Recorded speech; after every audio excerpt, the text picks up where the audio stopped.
Hello students, welcome और welcome back to FG law kit. आज के हिंदू लॉ 2 की सीरीज में हम मोहम्मद हुसैन खान वर्सेस बाबू किश्वा नंदन साही का केस डिस्कस करेंगे। इस केस के थ्रू हम एंसेस्टर और एंसेस्ट्रल एस्टेट के बीच में जो डिफरेंस होता है उसको एक नुआंस तरीके से समझेंगे और साथ ही साथ ये भी इस इशू को डील करेंगे कि अगर मेटर्नल ग्रैंडफादर की तरफ से कोई प्रॉपर्टी आती है, यानी कि नाना की तरफ से कोई प्रॉपर्टी आती है, तो क्या वो एंसेस्ट्रल प्रॉपर्टी में इंक्लूड होती है या नहीं। अब केस के फैक्ट्स को डिस्कस करने से पहले हम अपने जो सेटल्ड पोजीशन ऑफ लॉ है उसको रिवाइज कर लेते हैं। अगर ऐसा कोई क्वेश्चन आता है तो जो स्क्रीन पर आपके पास पूरा मटेरियल है आप उसको एज एन इंट्रोडक्शन जरूर यूज कर सकते हैं।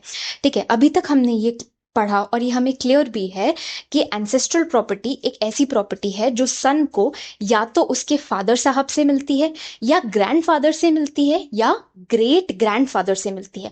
मतलब सन से इमीडिएटली 3 पीढ़ी ऊपर की से कहीं से भी प्रॉपर्टी सन को मिल रही है वो एंसेस्ट्रल प्रॉपर्टी की डेफिनेशन में फॉल करती है। ठीक है, जो पैटर्नल एंसेस्टर्स हैं यही इसमें काउंट होते हैं, मैटर्नल एंसेस्टर्स काउंट नहीं होते हैं। यानी कि फादर की तरफ के जो एंसेस्टर्स हैं वो काउंट हो रहे हैं, मदर की तरफ के एंसेस्टर्स को मैटर्नल एंसेस्टर्स बोलते हैं, वो काउंट नहीं होते हैं। तो अगर किसी को कोई प्रॉपर्टी मदर से, नाना से, पर नाना से मिल रही है तो वह एंसेस्ट्रल प्रॉपर्टी की डेफिनेशन में फॉल नहीं करती है। ठीक है, अब हमने इससे पहले कोपार्सनरी का कॉन्सेप्ट समझा। हमने ये क्लियरली समझा था कि कोई कोपार्सनर अगर होता है तो उसका एंसेस्ट्रल प्रॉपर्टी पे, कोपार्सनरी प्रॉपर्टी पे बाय बर्थ राइट होता है। मतलब कि पुश्तैनी प्रॉपर्टी में एक कोपार्सनर का, जो कि 2005 से पहले सिर्फ सन हुआ करते थे, अब 2005 के बाद वो डॉटर भी हैं, तो पुश्तैनी प्रॉपर्टी में 2005 से पहले सिर्फ और सिर्फ जो मेल को पार्टनर्स है इनका बर्थ राइट होता था, मतलब कि जन्म सिद्ध अधिकार है।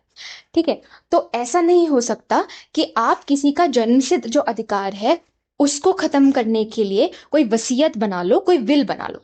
ठीक है, तो एग्जाम्पल समझ लेते हैं कि फादर है, एक सन है और सन का एक बेटा है। ठीक है, कल को फादर साहब ये नहीं बोल सकते कि जो मेरे पास पुश्तैनी प्रॉपर्टी आई है मैं वसीयत बनाकर अपने बेटे को ना देकर अपने बेटे के बेटे को दूं। ठीक है, मतलब अपने पोते को दूं और बेटे का राइट खत्म कर दूं। ठीक है, बेटे का राइट नहीं खत्म हो सकता बाय विल, क्योंकि वो उसका बर्थ राइट है। तो किसी भी को पार्टनर का बर्थ राइट आप बाय विल खत्म नहीं कर सकते, तो एंसेस्ट्रल प्रॉपर्टी के ऊपर आप विल नहीं बना सकते। बट कोई और अगर प्रॉपर्टी है जो एंसेस्ट्रल प्रॉपर्टी की डेफिनेशन में नहीं फॉल करती है उस पर जरूर विल बनाई जा सकती है। ठीक है, ये भी हमने क्लियर समझा और यही जो पॉइंट है ना, यही पॉइंट फोकल पॉइंट है इस पूरे केस का। अब इस केस के फैक्ट्स को डिस्कस करेंगे। फैक्ट्स को डिस्कस करने से पहले दो टर्म समझ लेते हैं। एक है, अगर प्रॉपर्टी में किसी का लाइफ इंटरेस्ट क्रिएट होता है, ठीक है, तो इसका मतलब ये होता है कि वो प्रॉपर्टी अपन जब तक वो जिंदा है तब तक वो उस प्रॉपर्टी को एंजॉय करेगा, और जैसी उसकी डेथ होगी तो ये बताया जाता है कि डेथ के बाद किसको वो प्रॉपर्टी आगे जाएगी। ठीक है, तो जिसका लाइफ इंटरेस्ट होता है ना, वो पूरी पूरी तरीके से ओनर नहीं होता, वो सिर्फ प्रॉपर्टी को इंजॉय कर सकता है, उसके बेनिफिट्स को इंजॉय कर सकता है। और जिसके पास एब्सोल्यूट ओनरशिप आती है वो मतलब पूरा पूरा मालिक हो गया, पूरा हकदार है उस प्रॉपर्टी को इंजॉय करने का और साथ ही साथ उसको बेचने का। ठीक है, वो बेच सकता है, वो मॉर्टगेज कर सकता है, वो लीज कर सकता है, एब्सोल्यूट ओनर है वो। ठीक है, अब फैक्ट्स को देखते हैं। इस केस में हमारे हीरो हैं गणेश। ठीक है, गणेश को एक प्रॉपर्टी मिलती है, विलेज प्रॉपर्टी, अपने नाना से।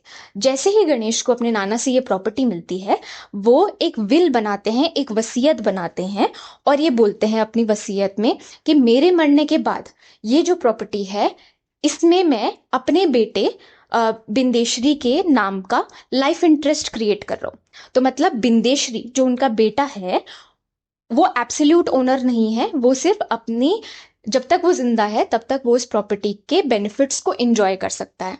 ठीक है, और फिर वो विल में ये क्लियर करते हैं कि जैसे ही मेरे बेटे की डेथ होगी तो मेरी जो बहू है गिरीबाला वो इस प्रॉपर्टी की एब्सोल्यूट ओनर बन जाएगी।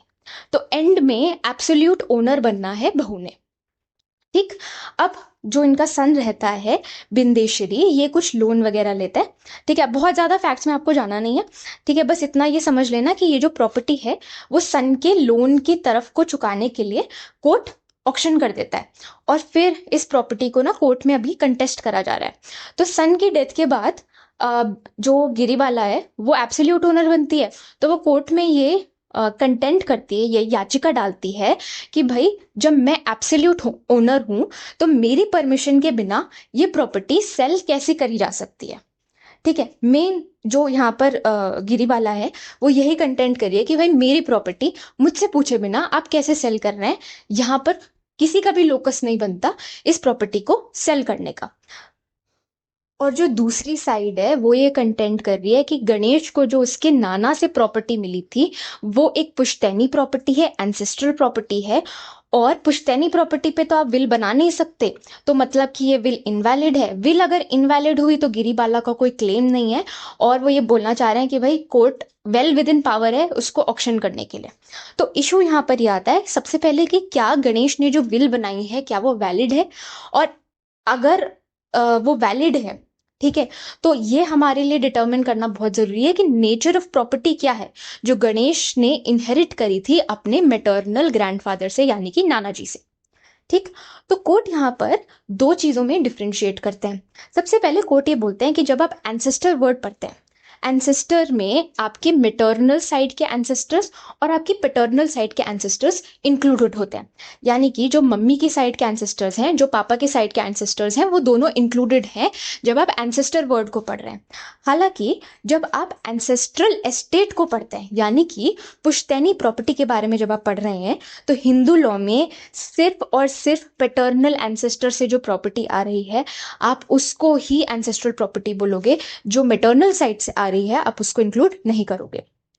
तो कोर्ट ये बोलते हैं कि ये तो बाय एविडेंसेस और बाय फैक्ट्स ये पूरा क्लियर है कि जो एस्टेट गणेश को मिली है उसके नाना से, ये एंसेस्ट्रल एस्टेट नहीं हो सकती, क्योंकि मम्मी की तरफ के जो एंसेस्टर्स हैं वहां से ही आई है, पापा की तरफ से नहीं आई। तो कोर्ट यहाँ पर ये बोलते हैं कि जो गणेश को प्रॉपर्टी मिली है क्योंकि वो एंसेस्ट्रल प्रॉपर्टी नहीं है, गणेश के पास पूरा पूरा अधिकार है कि वो जैसे मन चाहे उस प्रॉपर्टी को डिस्पोज कर सकता है।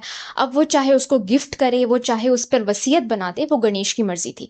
और इस केस में जैसे गणेश एक वसीयत बनाकर अपनी बहू गिरीबाला को एब्सोल्यूट ओनरशिप दे देते हैं, एब्सोल्यूट ओनर बना देते हैं, तो गिरीबाला का जो टाइटल है ना ही गणेश के बेटे ना ही कोई थर्ड पर्सन कोई भी चैलेंज नहीं कर सकता, वो टाइटल एब्सोल्यूट है।